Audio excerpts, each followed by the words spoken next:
Кара-Балтадагы чырдан улам адам өмүрү кыйылды. Чүй облусунун Кара-Балта шаарында адам өлтүрүүгө шектүү 2 жаран кармалды. 2025-жылдын 20-апрелинде саат 17:28 милицияга Кара-Балта шаарындагы 8-март көчөсүнөн зомбулуктун белгилери бар эркек кишинин сөөгү табылгандыгы тууралуу кабар келип түшкөн. Алдын ала алынган маалыматтар боюнча болжол менен саат 17:00 ХЗ аттуу жаран 8-март көчөсүндө ат менен бара жатып ЮА аттуу жаран менен оозеки жаңжалдаша кеткен.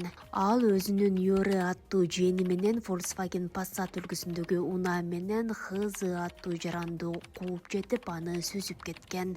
Анын кесепетинен жаңжалдашкандардын ортосунда мушташ чыгып, ХЗ аттуу жаран ЮА жана Юры аттуу жаранга бычак менен жаракат келтирген. Ал эми ЮА аттуу жаран ХЗ аттуу жарандын башына таш менен урган. Анын кесепетинен 1972-жылы туулган ХЗ аттуу жаран алган жарааттарынан улам эсине келбей окуя болгон жерде каза болгон. Бул факт боюнча кылмыш жаза кодексинин адам өлтүрүү беренеси менен кылмыш иши козголду.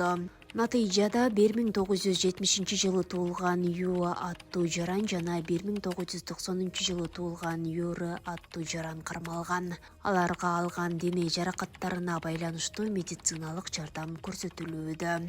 Кылмыш иши боюнча тиешелүү соттук укуктук экспертизалар дайындалып, иш боюнча тергөө уланууда.